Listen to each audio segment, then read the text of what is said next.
When Lena first saw Mateo, he was standing under the old sycamore at the edge of the market, balancing a crate of oranges and laughing with a child who had dropped her purse. She noticed the way his hands moved, careful and confident, and how people leaned toward him as if his presence made the day lighter. Lena was a photographer who loved corners of the city others missed. She aimed to capture light, not people. Still, she raised her camera and the world rearranged around him. They met properly days later when Lena returned the favor, handing Mateo the print she'd made, a picture of sun through his hair. He traced the paper with a thumb and thanked her as if she had given him a small miracle. Their conversation started with markets and moved, without fanfare, into talk about books and the neighborhoods they each carried in memory. Lena learned that Mateo repaired old radios, coaxing voices back from silence. Mateo learned that Lena collected stories with a lens and a hunger for truth. Their courtship was built of modest things: coffee at a bench where pigeons argued over crumbs, shared afternoons repairing a wooden cart for the market, and evenings where Lena would show Mateo photographs, and he would tell her the history of each radio he had brought back to life.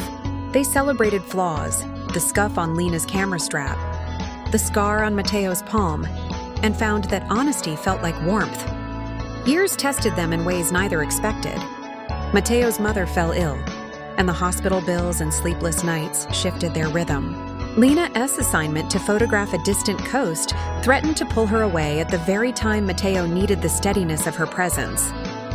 Their frustrations rose like tides, sharp and sudden. One night, after a misunderstanding that left both of them angry and lonely, Lena packed her camera and walked toward the river to think. Mateo followed, not with words at first, but with a battered radio in his arms. He found her by the water, and instead of asking for forgiveness, he turned the radio on. Static filled the air. Then a single song broke through, a melody Lena's grandmother used to hum. Mateo didn't say he had sought out the station all evening. He simply sat and listened with her. The shared silence was their apology. Lena rested her head on his shoulder and allowed the steady crackle to stitch them back together. They learned to balance their poles. Lena's need to roam with Mateo's love of rootedness by making room in each life for the other's priorities. She photographed the coast and returned with frames heavy with salt and sky. He built a small studio by the market where radios and photographs sat side by side. They honored each other's gifts and forgave what time and fear revealed. Years later, when the city crowned the sycamore with new leaves, they married beneath it with the market crowd as witness. Children ran between stalls while elders passed out sweet bread.